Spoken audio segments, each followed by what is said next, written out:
In this short course, I'll be discussing the 12 different ways that you can move blood through your circulatory system.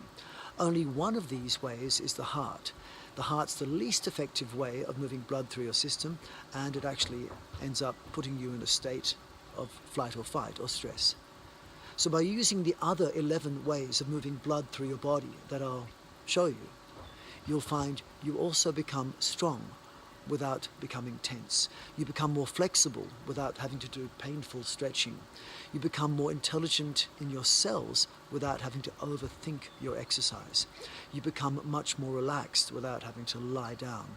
You become much more energized without having to breathe so much.